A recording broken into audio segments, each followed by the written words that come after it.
this issue of homosexuality is a very serious issue because it is an issue of the human race. So it's not something that you should discuss to be seen, to be what? No, no, no, no. You only talk because you are sure of what you are saying. Otherwise, keep quiet. Don't add to the confusion. There is enough confusion already. Now, when we are discussing the issue of homosexuality, in the last 200 years, in this part of the world,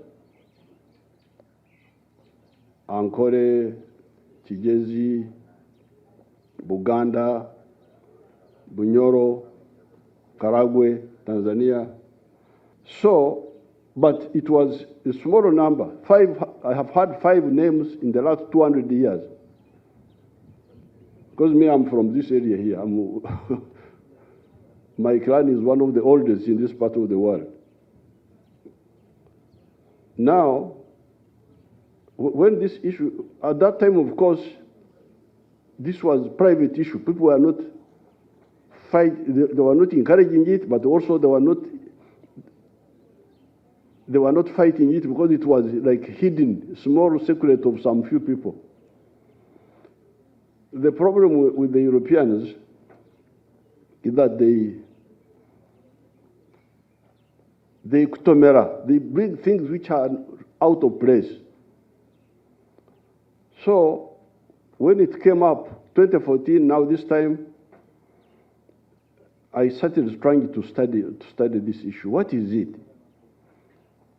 Is homosexuality genetic? Is it in some people, some inherited? Is it hormonal? That somebody gets imbalance of hormones? Because there are some people who get those problems of hormones. The conclusion was no, this is a psychological disorientation by some people at some stage. It's not genetic, it's not hormonal, it is a psychological disorientation where somebody, because of some experience, hates the people he should love and love the people he should not love.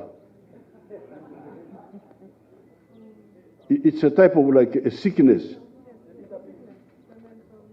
So if that is the case, that suspicion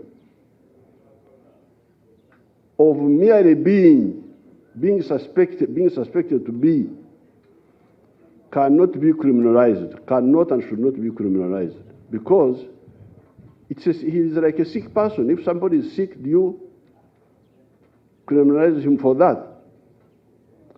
Now, I'm glad when they went back, apparently they cured this. This was what was cured.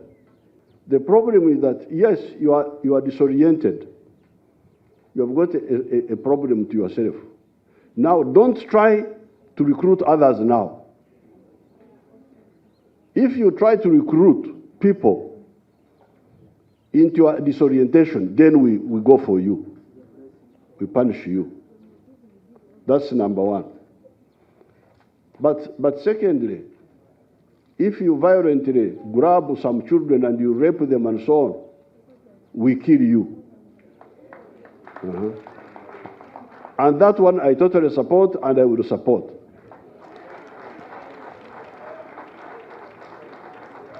The 3 positions. Number one, merely being suspected of being is not an offense in itself. You are a person to be helped if you want helped, because it was said that some of the people can be helped to get back to normal. But secondly, if you want now to disorient others, we go for you, we punish you by imprisonment. If you go beyond that and you start raping children and so on, we kill you. Yes, sir. So there, we are, so, but later on, a woman from the World Bank rang me, and I told her exactly as I'm telling you. I said, I'm going to sign the bill because of the 3 points I've told you. Merely being, no, we cannot criminalize you. Being and trying to recruit, we punish you by imprisonment. Raping, we kill you. So, but then the woman of the World Bank told me two other points, which although I've signed the bill, I would like us to look at it also ourselves, because I don't want to be on the side of wrong. In all these fights, I have never stood on the wrong side. Never.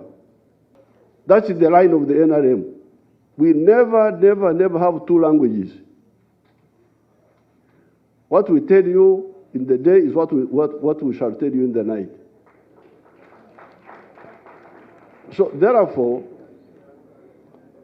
the woman of the world, so therefore the signing is finished, nobody will move us. But the woman from the World Bank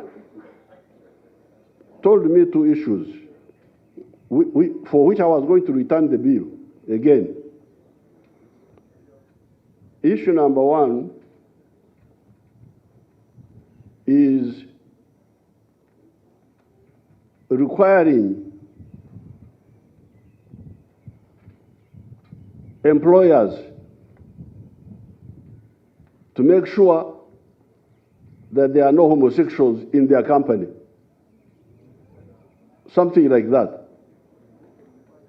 Something like you must ensure that the employers what. But how if that is there, I didn't read the whole bill, but if that is there, then we shall have to look at it, because it's really, you are wasting people's time to know how many people in the company are. That's what the woman of the World Bank told me. That's number one. If it is there, we shall have to sort it out. Now, the second one, where I think we would be on the wrong ground, is to blame real estate owners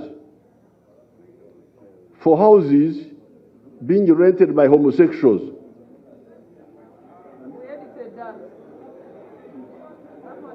If that is there, then we should sort it out. We don't have time to go into that now, but we shall have time for that. So these are the two areas which you should check again. So I was about to return the bill again, but then the end of last week, I was going through my papers, and I saw the letter from the Attorney General telling me that the issues I had raised with the whips had all been resolved, that I should now sign the bill, and I signed it. So, if you don't have the other weaknesses there, forget about all this nonsense. What I don't want is a SOV on our side. We don't want any SOV, any mistake, because you cannot say, I am an employer. I have got so many employers at Kisozi. How do I know who is a homosexual? And if I own a house, if I'm renting houses, how can I go to check the tenants who is homosexual and who is not homosexual? So please, otherwise, if we are sure that, because these are the only two weaknesses that I had, if they are there. But otherwise, we shall move. If they cut aid, we shall sit down and discipline our expenditure, rearrange our budgets. If they interfere with our trade, we shall trade with others. So that one is not my, and that's what I was telling you. The other time when I met you at Kololo, I said, you people, you should be ready for a war. And you cannot fight a war when you are a pleasure seeker, if you like a soft life. So war is not for soft life.